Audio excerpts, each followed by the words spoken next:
I've been an entrepreneur for a while. In fact, I'm still an entrepreneur. In addition to running the fund, I also run the Ninja Alerts, which is an NFT trading tool where you can track people's wallets to see what they're trading. And actually, I think my first business was 2007. So this was in university, and um, that business, of course, failed here. 180 days from I put a lot of time and effort into that business. 180 days, 6 months of my life, um, spent building something that nobody wanted. And that was a painful experience. After that experience, I was searching for answers as to what mistakes I made because, I worked extremely hard and did everything I could. And after discovering the lean startup methodology, I tried to restart the same business. And in just one day, using the lean startup methodology, I was able to prove that that same idea that I previously wasted 180 days on could never work. Okay, so it's like 180 times efficiency improvement, because if I just had the lean startup method back then before I started, I would have saved 6 months of my life. It only took one day to prove that the idea didn't work. And then with 2 more days of pivoting, I actually changed the business in order to make it better and find a valid business model, a valid go to market. 2 days of changing the business fundamentally allowed me to find an idea that worked. And so over the next 1 hour, I'm going to share with you the lean startup method, how it works, and my story so that you never have to waste the same amount of time that I did. And you can use this for any single idea you do in the future. And man, if you guys do not do this, like, what are you doing? Like, this is like the most important thing for startup founders. Most startup founders fail because they spend too much time and energy going in the wrong direction. And I spent the last decade going around the world teaching this lean startup method, and it's helped so many founders, um, including the founders of Stacks. That's how I met Ryan Manib. And so it will definitely help you be more successful. So this is about a little bit of my background. I've been a CEO and a CTO. I'm a full stack developer. I'm also the author of the Lean Enterprise. Before I was in the crypto space and had a cartoon PFP profile picture. I was like schmoozing with the CEOs of different Fortune 500 companies. Also been an investor. Actually, before I joined the crypto space, I was investing in SaaS and Web3 businesses, also AI businesses. So this is Lean Startup Machine. This is the program that we created. I think 13 years ago it started, and we expanded this around the world, teaching entrepreneurs how to use the Lean Startup method in every single continent. There's a lot of fun traveling around the world. Here are some of the pictures from some of our events. And I've done this. I've done 1,000 reps of this. Like, I've worked with at least 1,000 different teams because I would every single weekend for 10 years. And not every single weekend, like, I mean, there are a few years where it's literally every single weekend. Then over time, it got less and less a bit. But yeah, it'd be a room full of 50 to 100 entrepreneurs who would form teams of 3, just like this hackathon that we're doing now. And they would go out and try to validate their ideas. And almost every single one of them pivots. Every single one finds that the idea that they initially had was not as good as they thought, and they talk to customers and they make it better. And almost all of them who complete enough reps of the experiment board, that's a tool that we created by not from our own mind or not even from reading the book, but from watching what the most successful teams did and just making it a template. Taking like what we observed from the best teams doing and making it a template. Here are some of the success stories, different companies that we worked with or came through our program. And so what does a successful startup look like? Well, this is a famous chart called that was actually coined by Paul Graham, the founder of Y Combinator. And Paul said that every successful startup follows this pattern. Okay. On the left, we have happiness. On the bottom, we have time. And so when a startup gets started, of course, their happiness goes way up on day one. You're like super excited. Like probably everybody in the hackathon right now, they think that this is like the best day ever. You're gonna be so successful. You're gonna make $1 million. You're gonna turn your idea into reality. But what happens on day 3, day 4 of the hackathon and in your startup? Happiness goes down, reality sets in. You enter what's called the trough of sorrow. This is the part of the startup journey where it's not clear if you're going to achieve your goal. Like you're making progress, but if anyone looking on the outside, like wouldn't see that progress, right? You're working as harder than you ever worked before, and for the people on the outside, they don't see the progress, and that's very, very grueling. It's tough. You always feel like you're one feature away. You're like, just one more feature, just one more deal.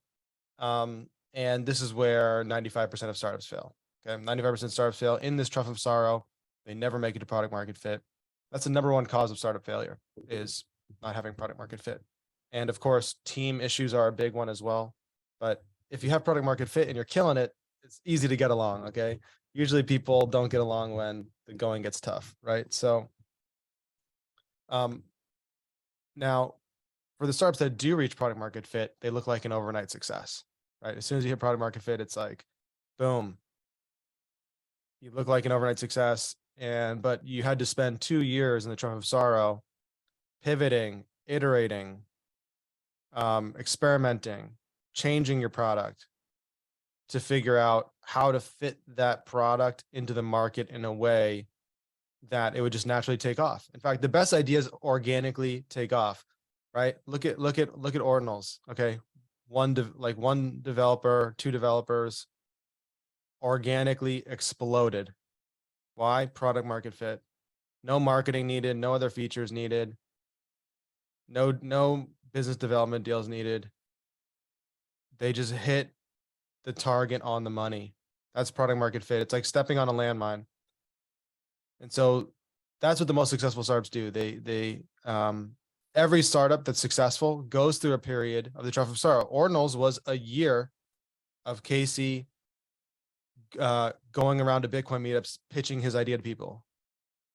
Okay, no one cared. Finally, he tweaked a few things. Timing was right. Released it on mainnet. Boom, overnight success. Okay, a year or longer in the trough of sorrow. And so the key takeaway here is most startups are going to fail because they don't nail what the market needs. They get obsessed with building the features they think are cool, things that they think are cool. They're not concerned with what is missing in the market and what the market wants. And if you don't care about what the market wants, you're just not going to be successful. Okay, and so this is actually some fun anecdotal research I did in one of the accelerators I was working with a few years ago. For me, it's very clear. Like, I've spent a decade looking at product market fit. I have many tools I use to measure product market fit. It's obvious when a company has product market fit. But for most founders, they think they have product market fit when they don't. Okay. So I interviewed 11 founders in a top accelerator program who had raised VC. 8 out of 11 thought they had product market fit. Two of them did. Right. So founders are always, over optimistic. I mean, you wouldn't start a business against all the odds if you weren't optimistic and believed in yourself, too much. And that's a good thing, actually. Like that's needed, but there's also a downside to it. And that's thinking that you have product market fit when you don't. Okay. So how do we find product market fit? How do we avoid the number one cause of startup failure? How do we shorten our time to success? Right. Well, there's 3 methods as part of the lean startup model. The first is a minimum viable product, launching a minimum viable product. The second is pivoting. And the third is early adopters. I'm going to explain these 3 principles to you, and this will help you dramatically in your future success. Okay. And so minimum viable products, and you can see a little Chinese language in my slides here. I'm still using the same slides from when I was doing my training in China for many years. And so the idea of the minimum viable product is taking the minimum amount of effort to learn if we're going in the right direction, right? It actually doesn't have to be a product. It's actually better thought of on a pure level as an experiment. And so in the market, Like you can't directly observe the market as a founder. You can't directly observe what's going to work. Usually big companies spend millions of dollars on market research to just observe where the market is today. And you're actually trying to do something harder, which is predict where the market is going. Now, we can do this, not perfectly, but we can do this within a realistic degree and practical degree using minimum viable products. And so creating an experiment to learn if we're going in the right direction with the minimum amount of effort and time. Okay, that's a minimum viable product. And so there's 3 methods that you can use before ever writing a single line of code. These methods increase in the time it takes, but they also increase in the level of depth of validation. Okay, but however, they decrease in the breadth of information. Okay, so customer interviews, pre-selling a product, and doing a low-tech product or low-tech trial. Okay, so you can look at the diagram here on the right. You will see a wave, right? You see this wave is broad at the start, and then it gets narrow and goes deep. That's how that mirrors these methods, and these methods are ordered for a specific reason. Customer interviews allow you to very quickly, like you can interview like 15 people in 2 hours if you like go to a Starbucks, right? And you can get a lot of diverse and broad information at a surface level, right? You're not actually testing if someone's going to take an action, but you're learning about their past behaviors and you're learning about their opinions. Actually, you shouldn't be interviewing them about their opinions because those are unreliable, but you're just trying to understand their past behaviors, factual information that can inform you about the market or target that you have, right? And this allows you to pivot very quickly, allows you to pivot in a very broad way across different customer segments. And it gives you a deep understanding and empathy of your customer and an understanding of their pain in such a way that you can very easily move to pre-selling a product if you discover a pain. Okay. And so customer interviews is always where you want to start if you're trying to figure out if you're going in the right direction with the minimum amount of effort. Customer interviews, a few hours, you can change your idea completely and make it 100% better. Okay. The second model is pre-orders. Pre-orders is pre-selling a product before building it. Like it's creating a landing page saying, hey, we're coming soon, sign up for early access. 99% of ideas, first of all, you really need to do customer interviews before you do a landing page because otherwise you're not going to understand the language of the customer. But 99% of projects put up a landing page, they would get 0 signups, right? However, it's not even that bad. Those founders are going ahead and spending months building the product that they could have tested in a day with pre-orders, right? By putting up a landing page. If you put up you don't have to have a product to put up a really great landing page, number one. And number two, if you can't get anyone to sign up on your landing page, they're not going to sign up for your product. So pre-orders are like, man, it's like gravy. It's like, give me as much of it as you can. Never, ever build a product without first putting up a landing page and seeing if you can get someone to sign up. Okay. And before that, never, ever build a product or even do a landing page if you can't interview customers, potential customers, figure out who your customer is. Okay. Because you will probably design a very poor landing page that doesn't explain the benefit of what you're doing. And finally, the third method, low-tech products. Low-tech products are what we've come to know as no-code tools. Okay. I mean, I was doing this stuff before anyone ever, there was this idea of no-code tools. Like, you can use Google Sheets, you can use Google Forms, you can use Discord, you can use Zapier. You can put together any product you can put together in a low-tech way. Like you want to make a new phone, you want to make the Bitcoin phone. Go and take a used iPhone and flash it and then install your own, flash the hard drive, install your own software. Like a low-tech product, the idea is to fully solve the problem for one customer and see if they're satisfied. Right? So if you can't satisfy one customer with your product, you'll never satisfy 2. You'll never satisfy 10. You'll never satisfy 1 million customers. The goal is to first satisfy one customer. Find product market fit with one customer. That's a goal that most startups will never achieve. Okay. And so customer interviews, pre-orders, low-tech products. Customer interviews, figure out who your customer segment is, what their problem is. Pre-orders, validate the solution. Low-tech products prove that they are satisfied with the solution. You need to do all of those. You need to validate all of those assumptions in that order in order to save the maximum amount of time and effort and ensure that you're going in the right direction.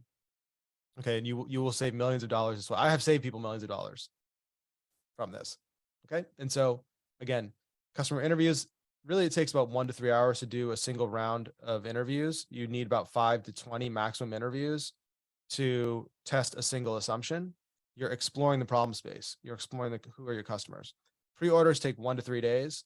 You're looking to validate your idea. If you are doing B2C, you should be looking for 50 to 100 signups at least. You should be looking for a 10 to 20% conversion rate to validate your idea. If you're doing B2B, and you're in the Web3 space, stop. Don't do B2B in this space. Okay. The only B2B that works is developer tools or, working with other startups. But if you're going to enterprise and you're in this space, stop. It doesn't work. Focus on B2C or focus on B2 small business. 1 to 3 days. Okay. And you can validate an idea with a landing page. And it will, and it will work or it won't work. And if it doesn't work, back to the drawing board. Congratulations, you saved a lot of time. Don't get attached to your ideas. Okay, man. If you've done this, if you played this game for a decade and a half, like me, 15 years, you're tired and you just don't care about ideas anymore. That's the difference between successful entrepreneurs and first-time entrepreneurs. They really don't care about ideas. They're tired, and so they just want to see something succeed. If you can adopt that mindset, you'll be way more successful. Just it's like some of the most amazing startups I've ever seen. They rapidly iterate ideas. 20, 30, 40, 50 landing pages. It's not out of the realm of possibility. Maybe you don't need to do that much, but you should be at least doing a few different landing pages, testing things out, seeing what's going to have the biggest impact before you invest all your time, effort, money, and years of your life into something. Okay. Find a low tech product, 1 to 3 weeks, iterate on your idea. Okay. So you can see these increasing the time it takes. They also achieve, they increase in depth and decrease in breadth. Okay. Or broadness of information. All right. So that was the minimum viable products. As you see, I introduced 3 methods that were not even a product. Right. And after you've done a low tech trial and you've succeeded, there are, other ways to do minimum viable products. And I think a lot of developers struggle to think in terms of minimum viable products. It's an incredible, important skill. Think in terms of minimum viable products. Okay. But those 3 methods will get you pretty far. Okay. When we started Ninja Alerts, that was what we did. And within 1 month, we went from idea to 60,000 people in Discord to an over $1 million NFT sale for our license by just following those methods. And of course, it was the bull market. You probably won't do that right now. Sorry, timing matters a lot, but it will help you tremendously. Okay. And now, of course, the second principle, we're not done yet. Just because you know the minimum viable product isn't enough. You need to know the next 2 things. And the first of those next 2 things is pivoting. So pivoting is the idea of once we have a minimum viable product, we found that something didn't work and we change our idea. Okay. So it's like minimum amount of time and effort, go out there, run an experiment. 99% of the time, it's not going to work. It's going to be not clear. And if you validate something, it's very clear. It's like very, very obvious you validate something. If it's not clear, pivot, change something or change anything, and that will change your success. Okay. And so most people don't know this. Every successful startup has pivoted. If you look in their history, you will find an evolution of their idea. You see that they tried something and then changed it. And so every successful founder, when they go out and they try something and it doesn't work, they don't double down on trying to change the market. They change their idea instead of trying to change the market. And so Twitter started as a podcasting app, audio. Okay, that failed. They gave money back to the investors and then started Twitter. Some of the investors stayed in the company and then they became very successful because they were not bothered by them pivoting. YouTube actually started as a dating website. Instagram started as an app for restaurant reviews like Foursquare. Facebook started as hot or not for colleges. Uber started as an app only for black cars. There was you couldn't become an Uber driver in the beginning. They pivoted once they saw what Lyft was doing. And Ofo, which is a famous Chinese startup, rest in peace. was a $1 billion unicorn at one point, now is dead, I believe, or maybe alive. Anyway, they started as bicycle tourism. It's a bike sharing app. Every successful founder started with one idea, found out that it didn't work as well as they thought, and they pivoted. They didn't try to double down and convince the market that their idea was great. They just said, scratch that didn't work. Let's try something new. And they leveraged the learning from the minimum viable product. So pivoting is not just changing your idea, it is learning from the minimum viable product, implementing that learning to create a better idea. Okay. So a lot of people always ask me, but Trevor, what about Steve Jobs? Steve Jobs is a genius. He never pivots. His ideas, they come up from his head and he moves the world. He changes the world. Well, maybe, actually, no. Steve Jobs doesn't just have ideas in his head and he's a genius and they change the world. Even Steve Jobs pivots. You just don't know it because that's what the media tells us, that like an idea, it's like, so it's so approachable and so believable. Like all you need is an idea, right? Reality is humans don't have good ideas. We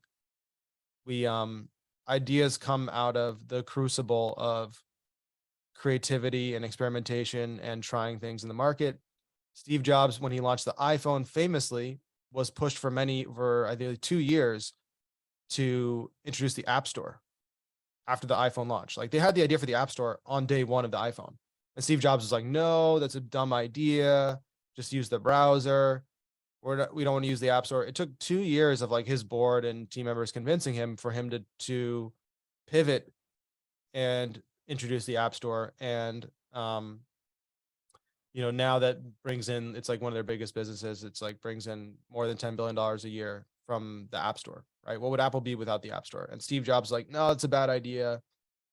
Even Steve Jobs is wrong. And so what does that mean? That means if Steve Jobs can be wrong, so can you. Okay. So don't take it like, a hit to your ego if your idea doesn't work, right? You need to be willing to change and change quickly based on feedback from customers and the market.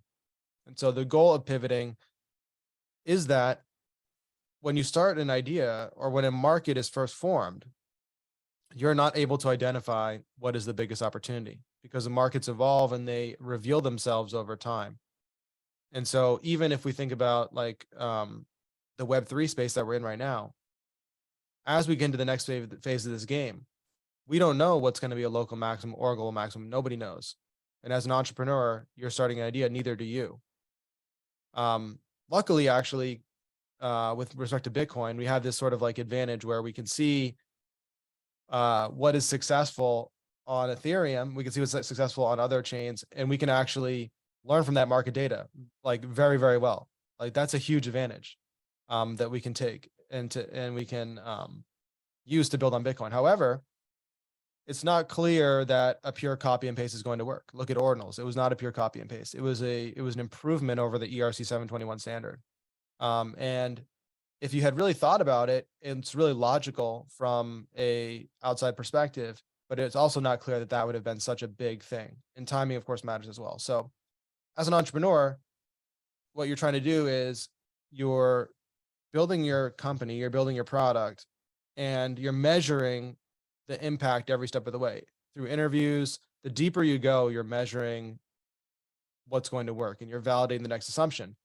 And anytime you reach a local maximum, you have to pivot to get to the next level of the global maximum because we are dealing in an environment of high uncertainty. We don't know what's going to work. We don't know what's going to be most successful. Anyone who tells you what the best idea is lying or delusional because no one knows what the best idea in this space is. There will always be something discovered through experimentation that is more successful. And it won't be because that person had that idea. In fact, ideas are very like everybody has the same ideas. The unique ideas are discovered through failure, through trial and error, through actual experiments. The unique ideas are discovered. Otherwise, everybody's looking at the same Twitter. Everybody's looking at the same, blog articles, and everybody's thinking the same ideas. It's only the people who are out there testing and trying things that actually figure out something that people didn't think of. Okay, and so that is pivoting, and the final topic is early adopters. Okay, so we just covered minimum viable products, we covered pivoting, and we're going to cover early adopters. And so early adopters are a special type of customer who are going to use a product before everybody else. And they don't care like if it's not from a big company. You know what I'm saying? They don't care if it's not from a branded company. They are willing to take a risk to solve a problem. Okay. And so early adopters, these are going to be your first customers to your startup. They don't care that you are not like, Facebook or Twitter or Google. And the reason they don't care is because they have a problem and they know they have a problem, right? They've been actively searching for a solution and they're willing to risk their time and money to try something that may not work. Of course, in this space, you'll get a ton of tire kickers, and you really want to avoid tire kickers. Like tire kickers will kill your company. A lot of the tire kicking is from speculation, right? You need to be very clear who your customer is, and the right customer, the right early adopter, is someone who has a problem. If they and the problem is not making money, like not making money is like everyone like a life problem. You know what I mean? It's a life is hard problem. Having a problem is like, oh, I have, Ethereum and I want to move to Bitcoin, but I don't want to go through a centralized exchange. Like that is because I have to buy something, right? Like problems are at the execution logistical level of what people's goals that they have to achieve are, or they lose out on something, right? That's a problem. It's not that, my arm is broken, right? It's that I need something. Okay. And I have a good reason to need something. Right. And it's not just, oh, I need a Lamborghini so I can look cool. No, it's like, hey, this is something I can achieve, and this is something I need to do. I have a strong desire to do. I'm proving to you that I'm going out of my way and wasting my time to achieve it. And I still am struggling and it's painful. Right. Those are the type of people you're looking for. The first customers, because those people will give you a wealth of information in order to help improve your product. If you can find some of the first early adopters, in fact, it's also a competitive advantage. If you can like look at Bitcoin. Bitcoin had the best early adopters. That's why it is number one, because it developed that early social network of users. Same thing for your company and for your product.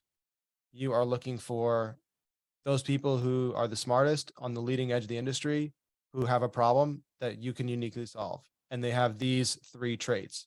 They know they have the problem, they're actively searching for a solution, and they're willing to risk their time and money to try something that may not work. If they don't know they have a problem, that's your problem, right? That's not their problem. If you think people have a problem and they don't, you're wrong. Okay. So if you're not going to educate a market. Okay. No single business that's successful, that's a unicorn, educated the market. Okay. They identified a pathway to the market that revealed a massive trend and opportunity that was untapped, and through most likely trial and error and timing.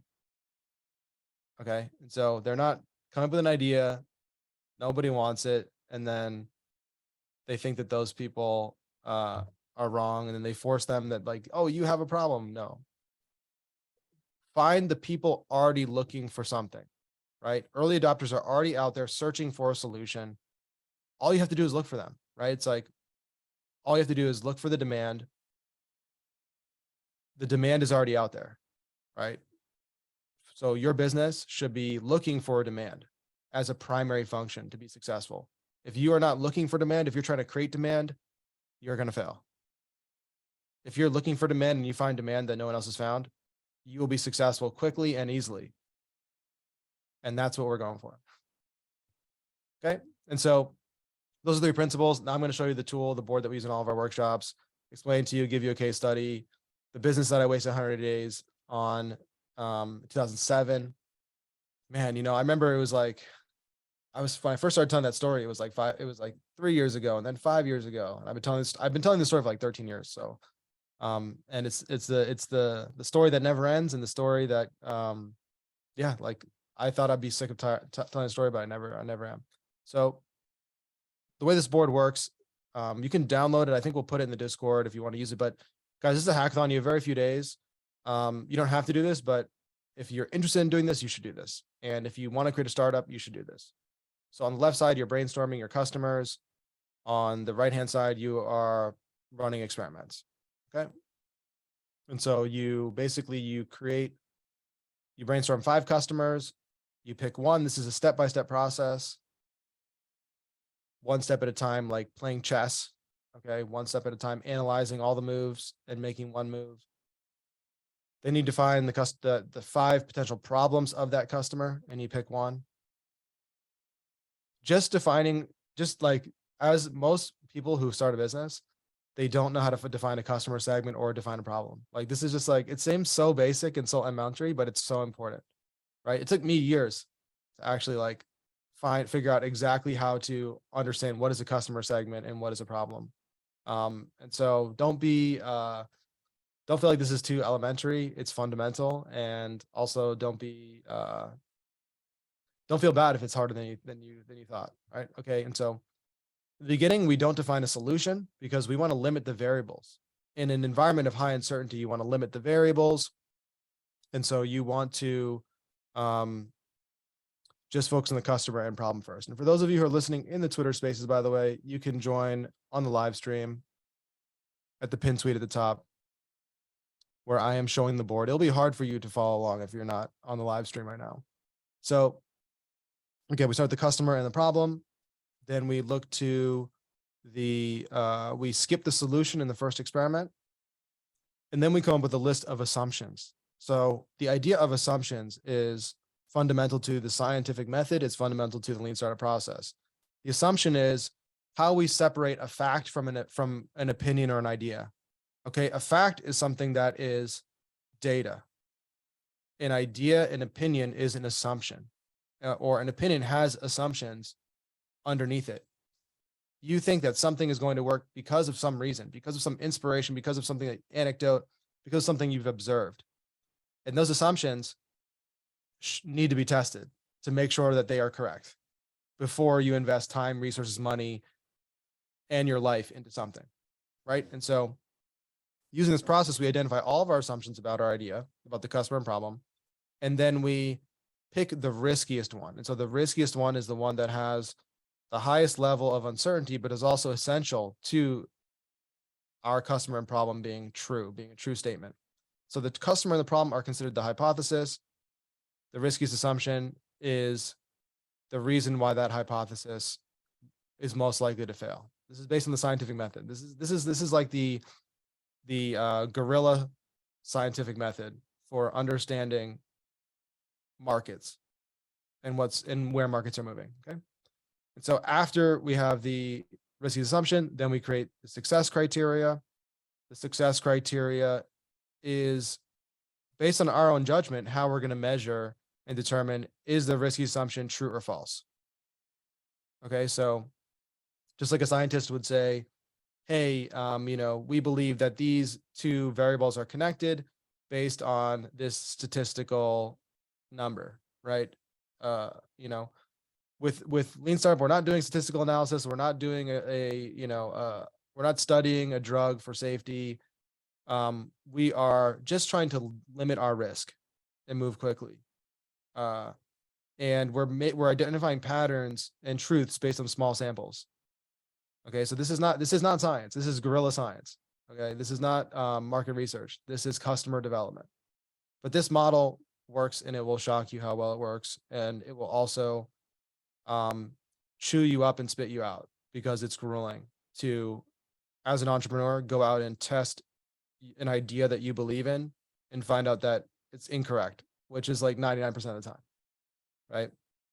Okay, and so after we have the success criteria, we get out of the building, we go and talk to customers. Again, just 4 steps: define your customer, define your problem, risky assumption, set the success criteria, then get out of the building. And then afterwards, we get out of the building, we interview customers, we run a landing page, we do a low tech product, we write down the result, and we make a decision. Do we pivot or persevere? And finally, what did we learn? The learning will inform the future experiments. Okay. So this is the correct way to do it. the wrong way to do it is just like brainstorm everything here on the left and then just kind of pick it. Like you want to go step by step. You want to go like, let's just think about our customer. Okay. And then just think about that one customer's problem, right? This is a tree. This is a branching tree from the customer. The customer is the seed of the branching tree of your startup. Okay. With it from the customer branches out to the problem, branches out to the solution. Okay. Every customer has problems. Every problem has a solution. Not every solution solves a problem. That's why so many startups fail. And not every problem has a customer. That's also why so many startups fail. Okay. But every customer has a problem. Every problem has a solution. The customer is the seed of the tree. Okay. And so every problem and also every solution has assumptions. You're assuming a customer has a problem. You're assuming a solution solves a problem. Why are you doing that? Those are your assumptions. You want to list all of those. You want to figure out what is the riskiest one, what is the core, the most uncertain, and the most likely to fail. And then you want to test it with by setting a success criteria. And you want to go out and test it. And 70% of your time is spent testing it. 30% of your time is spent thinking about this stuff. Okay. You're not done when you finish documenting the experiment. That's just like the beginning. Okay. You're going there testing it. 70% of your time is spent out of the building, talking to customers, running a landing page experiment, etc. Okay. All right. So here's the case study. This is the company I started 2007. This is such an interesting story. This was actually, I was in university and I went to China for the summer and I really wanted to start a business. I wanted to import some products from China to the US. And at the time there was like this like oil shortage or oil crisis happening in the US where gas prices were like going up like 100%. And there are people like going to the gas station, like filling barrels full of gasoline because they were like panicked that like oil prices were going to go, have an apocalypse kind of thing. So when I went to China, I was in Shanghai and I saw all these like people riding around scooters. And I was like, whoa, they're so cool. Look at these electric scooters. I was like, wow, like if people are really worried about gas prices in the US, like maybe there's an opportunity to create, some type of electric vehicles in the Chinese market. And so that's when I decided to um, start this business. And so what I did was I spent the summer like visiting different factories in China. I found a manufacturer to partner with, and we made an exclusive partnership. I spent 3 months doing this and building a website, um, build a customer e-commerce software solution. I had I got a 1-800 number. You need to have a 1-800 number before you launch your business. If you don't have a 1-800 number, how all your customers going to call you, right? I spent a lot of time doing this logo that you can see here. And guys, if you're on the Twitter Spaces, jump in on the live stream, see what I'm talking about. Got a trademark for the logo. You got to get that trademark, guys. Got to get that trademark before you launch. Bought a new digital camera, waited for the perfect sunny day to take this photo. Got like 30, I think it was either 30 or 60, I can't remember, but it was a lot of electric scooters shipped all the way from Shanghai, China, across the ocean on a container ship to Long Beach, California, and then on a truck to Ames, Iowa. Okay. And then, I spent like a week just writing this like copy in the bottom left here. What is Campus Bike? Simply put, the most flexible and affordable transportation solution for students. I didn't have Chat GPT 4 then, guys. I had to write this myself. I had to spend a week writing this, making sure it's perfect. Okay. And I had to beg my friend to make a testimonial here. You can see it's a relief not to have to worry about increasing gas prices. Campus Bike rocks. One of my good friends, Michelle, had to beg her for that testimonial, put her name on there. And I spent like a lot, like look through like maybe 20, 30 different background images, to pick the perfect background image. A lot of work went into the site, guys. This is 3 months full-time effort making an e-commerce solution and getting the scooters over to the US. And it was a lot of money too. I lost a lot of money doing this. Guess how many of the scooters I sold after 6 months of work?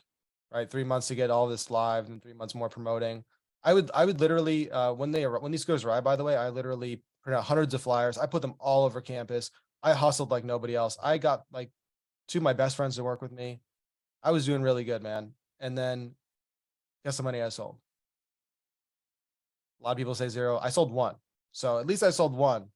But man, what a painful experience this was. You know, I still, it was actually three of my closest friends who are helping me with this business.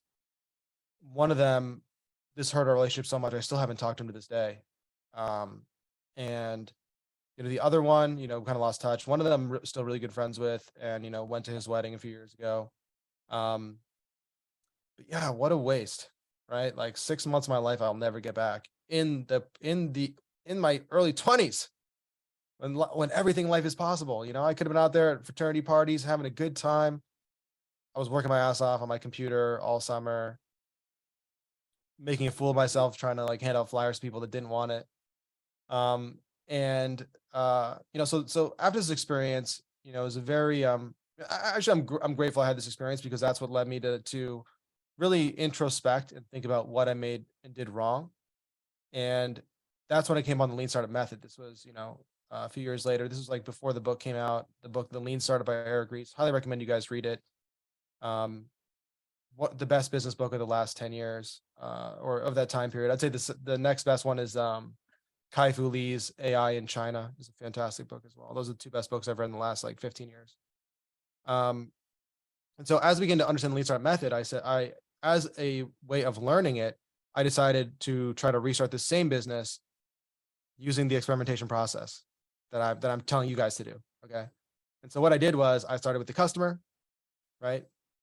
So in this case, my thought process. And so the way you do this is like you analyze your thought process. Like you will have your own logic and thought process, and you're trying to test your thought process. That's what this is for, right?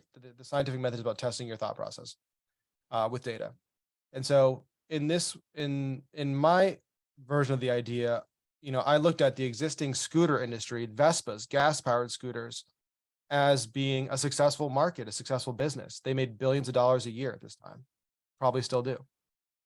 And so I said, there are people already out there buying scooters, and electric scooter is better for the environment.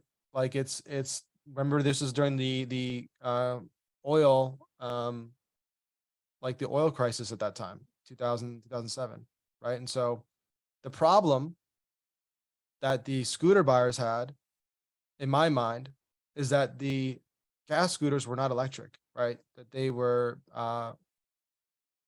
essentially bad for the environment, right? Okay, that was the whole theme, right? We don't come up with a solution in the beginning, right? We just want to test the customer and the problem. And so what is the risky assumption?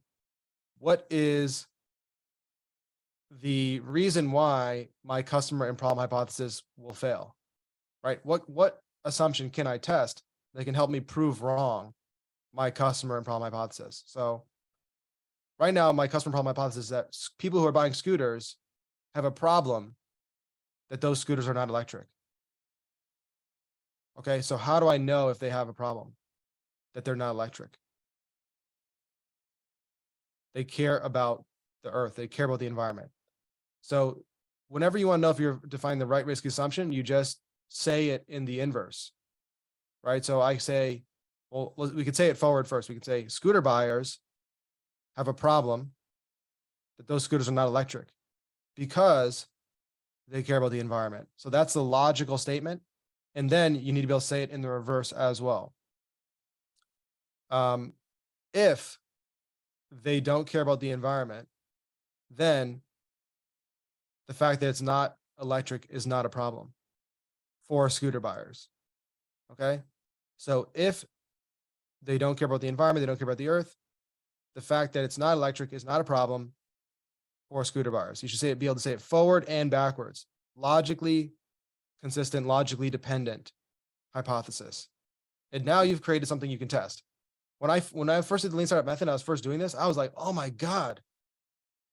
Like, if I just laid out my idea like that in if-then statements, man, that would be so amazing. And that's what this forces you to do. And so after that, you come up with a success criteria. Again, I said 5 to 20 interviews is usually good. We decided on 20 interviews, and we said, and remember, it's a success criteria. So we said, if 5 out of 20 scooter buyers don't care about the environment, then they will not care whether it's electric. All right. And so you determining this 5 out of 20, this is like a very hard thing to do, but you'll get better at it over time. But it's really based on starting with the end in mind and working backwards towards what your goal is. Okay. And so after you've lined up the experiment like this, it's time for you to get out of the building. And so we went to, all right, we posted a fake posting on Craigslist. Okay. If you ever on Craigslist, it's super sketchy. Sorry, we contributed to that. We posted a fake ad on Craigslist. And what we did was we got this up in like 5 minutes. Like after we had the experiment, we got this up in 5 minutes. This was in New York City. And we took the picture from another Craigslist ad. This is guerrilla customer development, guerrilla marketing, whatever. We put it out on the Craigslist ad. We decreased the price significantly. Like, I think like it was like $2,000. We decreased it like to $1,400. We just put our phone number up there. Okay. And literally 20 minutes after posting this, I got my first phone call. And I was like, holy shit. Like, I've never done a customer interview before. This is super scary. And so I pick up the phone and I go, oh, hey, thanks so much for calling. So yeah, why do you want to buy this scooter? And I did 20 times. I just started the call like that. And I'd ask them why they wanted to buy the scooter. And I got all different types of stories and answers. Like, you wouldn't believe. Like, there was one person who said that he used to study abroad in Italy, and he rode a scooter there. Now he's back in the US and he wants to ride one again in New York. I had another person who said that he has a girlfriend and she has a scooter and she's always riding without him, and he wants to get one so they can ride together. Guess how many people mentioned that the environment was a concern? Guess how many people said, like, yeah, right now I am, using a car and it's using a lot of gas and I'm worried about the environment and gas prices. So I thought I would downsize to a scooter, or I think that a scooter is like a great environmentally friendly form of transportation. Guess how many people said that? Right. I'm expecting like 18 out of 20. That's what my expectation is. We set a success criteria of 5 out of 20. Guess how many people said the environment? 0. Not a single person. I even got so frustrated. I started to ask people, hey, well, like a leading question, like, hey, do you care? Is like the environment a reason? Like, do you care about the environment? And people just say no. It's like, no, I don't care. Like, and there's one person, his answer I'll never forget, because he he was like, I was like, do you care about the environment? He could tell maybe I was a little bit like frustrated. He's like, listen, Trevor, thank you for listening to my life story here and telling you everything about me. But you're not getting it. All I want to do, okay, is get this scooter and wear aviator sunglasses and a skinny tie and suit and ride around Brooklyn looking like a badass. That's all I want to do. I was like, holy shit, my mind exploded. My reality was shattered in that moment. And I realized my idea was wrong. Okay. I realized my idea was totally wrong, that I had been high in my own supply, like that I fell in love with my idea. And 20 times in a row, people are like, no, not useful. And then one guy just laid it out for me. I was like, okay, I get it. Right. People are not buying scooters. The customers that are buying scooters, not buying scooters because they're environmentally friendly or because they need to get from point A to point B. They're buying it because they thought it was cool. Okay. They wanted to be cool. They're looking for that style. Skinny ties and aviator sunglasses. And this is painful. Like, this is like for first time entrepreneurs, not for the old entrepreneurs like me. I've been doing this so many times now. It's like, stuff doesn't faze me. When you're getting started as an entrepreneur and you are trying to actualize yourself, you're trying to actualize your true potential, and you're taking a risk, and everybody thinks that you're crazy. And then you go and test an idea, which is like the most logical and practical thing to do. And you find out, oh shit, the idea that you like bet everything on is wrong. Man, that leads to a lot of cognitive dissonance. That hurts. That gets like being punched in the stomach is the feeling, right? And when you're doing this process properly, you should feel uneasy about running these experiments, because otherwise either you're an old entrepreneur like me and you're not phased, but if you're a new entrepreneur and you're not like a bit uncomfortable about testing the idea and like finding out the reality, it's like opening, it's like you applied to a college that you have your heart set on and you're opening the acceptance letter and you're not sure if you're going to get a rejection or accepted. And most likely you're going to get rejected, right? That's what this feeling of running experiments is like. It's like you're getting a letter from, whatever school you really wanted to go to, and then, or an email today, I think it was still letters when I was around, man. But yeah, you're getting an email and basically they're going to accept or reject you. You have no idea. You're nervous about it. Same thing with God and testing your idea. And most likely you're going to get rejected. And actually getting rejected is the best thing that can happen to you as a startup. The faster you can figure out something is wrong, the faster you're going to be successful, because no one is and gets it right. Like, so your goal in the beginning is to find out exactly what's wrong with your idea as fast as possible and to fail your idea as fast as possible. The faster you fail your idea, the faster you can move on to an idea that's 10 times bigger and leverage the lessons of that failure that no one else has learned yet that will lead you to a 10 times bigger idea. Okay, that's how this process works. And so this whole experiment took me one day, and I proved conclusively, because I created an if-then statement for my idea. I proved conclusively in my mind that this idea would never work. And in a previous life, 3 years before this, I think it was, I spent 6 months and never learned that, and was just persevering, thinking that my execution was wrong, was the bad part, right? Thinking that I just wasn't working hard enough. My partners weren't working hard enough. I need to go and hand out more flyers on the school campus. And that was not the case. Right? I was actually, like, looking back on it now, I was hustling hard. Execution is usually not the reason startups fail. Okay. So, I mean, execution is important. If you're executing at $1 billion level, yeah, execution is really important. But creating a multi-million-dollar business, creating a even $50 million business, it's not usually execution. It's usually you're doing the wrong thing. And the best startups can fuck everything up and still be successful because they found such a big opportunity in the market, right? Look at Ordinals, 2 developers, right? 2 developers. And, now it's, Leonidas estimated in the first month, like there's $100 million of assets in Ordinals. There's probably much more now. This is like before 12-fold, before DGods, like stumbled on a huge opportunity, right?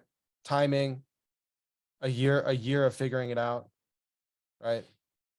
And so again, like for your idea, you have to just find where that opportunity is. And this is the process to do it. And you're turning your idea into an if-then statement, you're testing it, but okay, I failed my idea. It's not over yet. There's 2 more experiments, 2 more days. And the reality is if you go through this board and you lay out your idea and you like watch this video and like remember everything that I laid out, and you can also YouTube, like we have videos from years ago that explain more in depth this process, and we have case studies with like lots of founders who've done this. You go through that, you learn it, you do 5 experiments. I can guarantee you, I will put $100 on it that if you follow the process, 5 experiments, you will validate an idea. You won't get product market fit because you have to build the product yet, but you will validate the idea within 5 experiments if you pivot and you follow the process. Guaranteed. Quantity leads to quality. Quantity of experiments leads to quality of results. Always. And like scientific studies have showed this over and over again. The more ideas you have, the better the ideas over time.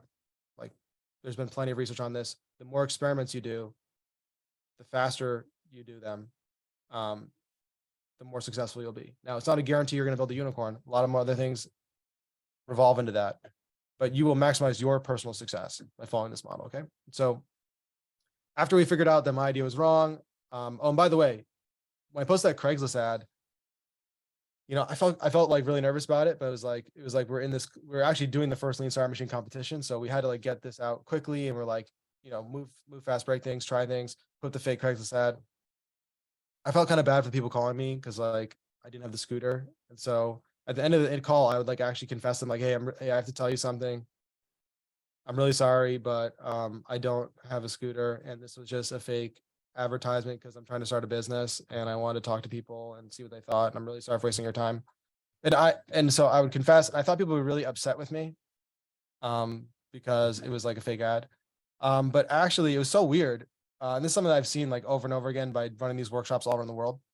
Uh, People actually enjoyed the conversation. Like people were like, oh, no worries. Like I kind of could tell. Like I could tell you're asking me so many questions, and like actually, I just enjoyed talking to you. Like no problem. Some people even like, hey, let me know if I can help you with that business. Like, hey, my uncle's an entrepreneur. Like, do you want to meet him? He's like really successful entrepreneur. I'm like, yeah, sure. That's like super cool. Like it was so weird. And as you do these like guerrilla customer experiments, um, a lot of like we always think that like we're going to inconvenience people, or people are going to be mad about it, or people don't want to answer surveys and give feedback. When that's true for some people, maybe, but actually, the majority of people are so bored every single day that when something weird happens to them, they actually enjoy it quite a bit. And so, participating in an experiment like outside of your normal routine, you didn't expect it, is like a great story to go tell your friends. It's like something happened to you, somebody listened to you, someone wanted your opinion. Like, I've seen this over and over again where people like go up where we have in our workshops, we've done hundreds of these workshops. People go into a Starbucks and just ask people questions in the line. That's like one of the best ways to find people to interview is just ask them a question in um while they're standing in line for coffee. When we do this online today, it's Discords. It's like, it's Twitter. It's DMing that random person. It's messaging that random person on Discord. And yeah, some people aren't going to get back to you, but if you're solving a problem and you're like, hey, I'm trying to solve this problem. I'm like participating in this hackathon, wondering if this is like relevant to you. They're either going to ignore you, or if they have the problem, they're going to respond. They're going to engage. If you hit me up and you're like, hey, Trevor, you know, I saw like, whatever you're doing. Like right now I'm playing around these BTC stamps. If you're like, hey Trevor, I saw you like are doing like BTC stamps and like, I'm trying to solve this problem. I'm like, hell yeah, like how much time do you need? I got all day. Let's talk about this. You know what I mean? Like whatever problem that people have most at the time, if you contact them, man, they will be super excited about it. If they're not, then you have the wrong customer segment, right? Or there's some risk maybe your communication is poor, but you can try to get introductions. In any case, go outside your comfort zone to try to find customers to interview. You'll be surprised at how people are not bothered by you and not bothered by you asking the questions, enjoy it, and actually have been waiting for somebody to help solve their problem. Okay. So, second experiment. Okay. We took a lot of time in the first experiment and we are like pretty far over our time, but it's okay. Because there's no session after this, so I can keep going here. So experiment number 2, we this time like we're thinking of changing our customer segment. So what we did was we while we were out of the building, we were like, we did the Craigslist side, and we also had people that just like walked around the city on our team who went out and like were looking for people on the street to talk to. And people on the street, they said, hey, we found something really weird. We were like looking for scooters around the city. And we found that in the areas that were difficult to get to, like far away from the train station, near the metro, far away from the subway station and the work office buildings, there was a lot of scooters. Like they'd be walking throughout the city in New York and there would be no scooters anywhere. And then they'd like kind of get far away from the subway station, like near an office building, there'd be like a ton of scooters. And so we're like, oh wow, like duh, it makes perfect sense that if it's difficult to get to where you work in the city, then a scooter would be really valuable for you. So let's try to focus on those people. Let's like go to those office buildings and let's talk to other people who work in those office buildings who don't have a scooter. Let's see why. And we thought that the primary reason why the people who had this problem, a difficult commute, and they didn't have a scooter was because they didn't think it was safe, right? Because we're like, what's the problem with the scooter? All right, most logical answer, it's not safe, right? And so we didn't find a solution. Again, we're focused on the customer and problem. People with a difficult commute, they don't have a scooter because they think it's not safe. What's the risky assumption? The risky assumption is always at this stage, the inverse of the problem. Okay, so why does this problem exist? Why do they think it's not safe? The thing we came up with is because they have no friends to explain to them that it's not safe, or sorry, that it's safe. It's like if you have a friend who rides a scooter for like 10 years and they didn't get into a car accident and die, like you probably think it's pretty safe, right? I mean, the weird thing is like we all have a friend who got hit by a car on a scooter for somehow like it's like not 6 degrees of Kevin Bacon, it's like 2 degrees of hit by a car riding a scooter, right? So, um, but if you have friends who like ride scooters, like a lot of people when we did the Craigslist interview, a lot of people mentioned that like their friend had a scooter or their significant other had a scooter, and that was like the how they got turned on to it and why they wanted to buy one is because that they learned about it from a friend. So we assumed that the people who had difficult commute but didn't have a scooter thought it was not safe because they had no friends to explain to them or they didn't have a reference point of it being safe. Okay, of course they could have the opposite reference point, but that would probably confirm a hypothesis. But they didn't have any friends to explain it was safe or to help them feel comfortable with it. And that's why they have a difficult commute and don't have a scooter. Okay. You can say it forwards, you can say it backwards. That's what makes it logically consistent. And so we set the success criteria here to interview 10 people, and 8 out of 10 would have a difficult commute, would not have a scooter because they think it's not safe, and that they would think it's not safe because they have no friends to explain it. Okay, and so what we did was we went to the Starbucks, or we went like in these office buildings, like some that had like a Starbucks in the lobby. So we just go in there and we just jump in the line, we just talk to people, and we'd be like, hey, you know, in the Starbucks line, hey, how's it going? Wow, what a nice day it is outside. Yeah, you know, I'm new working here. And wow, it's so difficult to get to work here. And they're like, yeah, I know. And like, hey, by the way, like, do you ride a scooter to work? Like, I thought that'd be really convenient. Right. And we kind of had this conversation over and over again, 10 times. And it was so interesting because like you know, like when you go talk to strangers like this, you're like putting on like your enthusiasm, you're trying to be like so relatable and outgoing. I'm an introverted person, by the way. And extroverts are so good at this. Introverts, you know, it's so funny. And so we yeah, like we would have this conversation, hey, how's it going? Yeah, like have you like do you ride a scooter to work?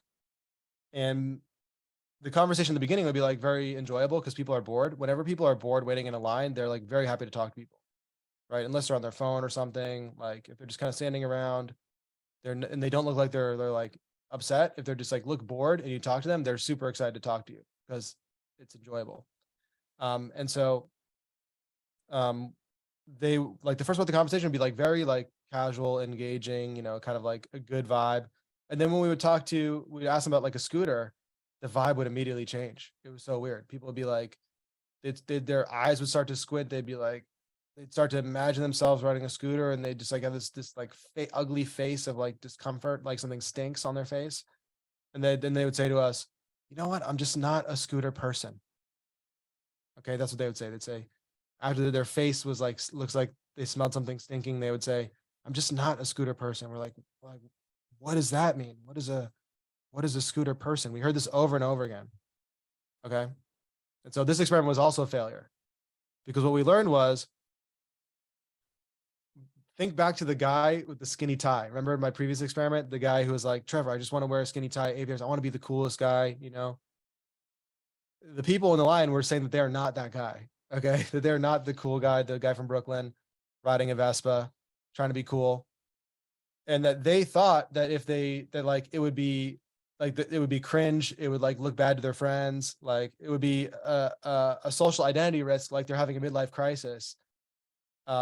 If they bought a scooter and became a scooter person. Okay. And this is very unique to the United States. I think if like you live in like Europe or Asia or something like what the hell is going on here? We have to understand about American culture. It's like we're the, you know, the brave, the free, you know, Harley Davidson, let's ride, you know, like that's American culture. And so it's like if you show up to the office and you have a helmet, people are like, oh, Trevor, did you get a motorcycle? Yeah, I knew you were a badass. And and I have to be like, no, it's a Vespa. You know, I'm a sophisticated individual, right? If you and what do people do the first day they buy a scooter? Like what's the first thing they do? They uh, take a selfie, post on social media, post on Instagram, right? And people are actually worried that maybe they won't get likes on that post. That maybe their friends will say hey, Trevor, what are you doing? Like, are you having a midlife crisis? Maybe their parents will reach out to them if they're younger. They'll be like, hey, don't do that. It's not safe. What are you doing? Why are you riding a scooter? Right. So this is the stories that people are telling themselves. This is the psychology. This is the actual buying psychology that's going in people's minds. Not about the features, not about the safety. Okay. And so we had to pivot again. We were wrong again. This time was not as painful, but it was like frustrating. And now in the third experiment, this is where we hit out of the park. We tie all the learnings together of the previous experiments because we stuck with the same customer segment. Okay. And you'll see this kind of pattern of like maybe the first experiment, the customer segment changes, but then it hones in on the same customer segment and you change something with the model. We realized that the problem was not that they thought it was not safe, but that, and not that they didn't think it was cool or they were worried about being cringe, etc., but that it was too expensive to try it out, right? And so these scooters are like $3,000. Like a cool Vespa is actually maybe even $10,000. This is 10 years. This is 10 years, more than 10 years ago. Or sorry, yeah, more than 10 years ago. Like $3,000, $10,000 for a Vespa. Remember, people don't want the electric ones. They don't want the Chinese ones. Sorry, they want the Vespa. They want the sexy one, right? But it's too expensive to give it a try, right? Because when we're talking to these people who said, I'm not a scooter person, they're like, I'm not a hipster. Meanwhile, they actually looked like a hipster. Like it was a guy with like a beard and a handlebar mustache that was like, no, I'm not a scooter person. I'm like, where do you live? He's like, I live in Brooklyn. I'm like, okay, then you can totally be a scooter person then, So we hypothesized. Remember, when you're interviewing customers, you're not asking them like exactly the answer. You are taking their information and making your own judgment. You're getting the data and you're making your own judgment. You're not asking people what they want. You're asking them facts about themselves and you're asking them for data that's going to inform your decision. You make the decision. And so a difficult commute we thought it was too expensive to take if you buy a scooter and then all your friends disown you, like you're out thousands of dollars because like you don't want to ride it anymore. People at the office make fun of you. This is what people were worried about. And like the cost element we thought was the problem. Okay. So guys, if you're just tuning in on the Twitter spaces right now, we are in the live stream. Come up here on the live stream in the pinned tweet so you can see my screen. The story will make a lot more sense. And so this time we came up with a solution, which is the idea they could rent it before buying it. Oh, wow. Magical. New business model, rent it before buying it so that they would, so that the problem will be solved. Like if it's too expensive for the identity risk, what if you could rent it before you buy it? If it doesn't fit your identity, return it and just pay for the monthly fee. Well, that would solve the problem. Okay.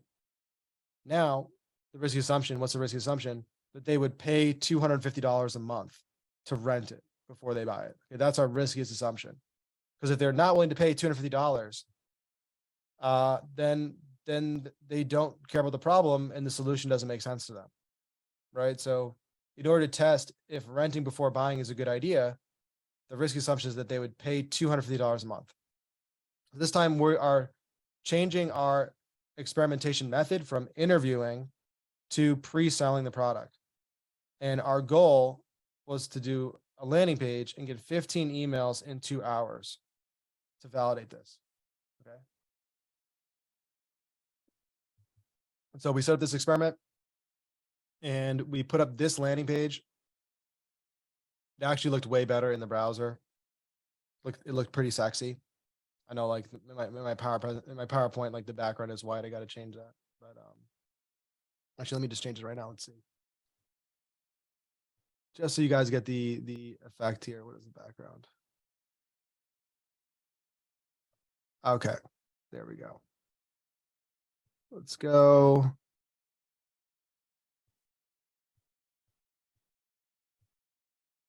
Let's see.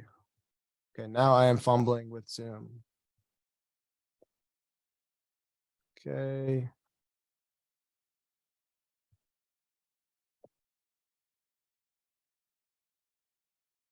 Here we go. Okay, here now it looks better. Okay, so this was a landing page. Okay, see, it looks better. And so this took us like an hour to make. Like this is just like one of the people on our team whipped up Photoshop It's just Photoshop. There's no HTML, there's no CSS, there's no coding.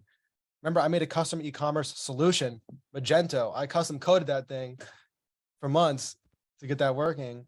I didn't need to. Like an hour, a landing page, Photoshop, Fiverr.com.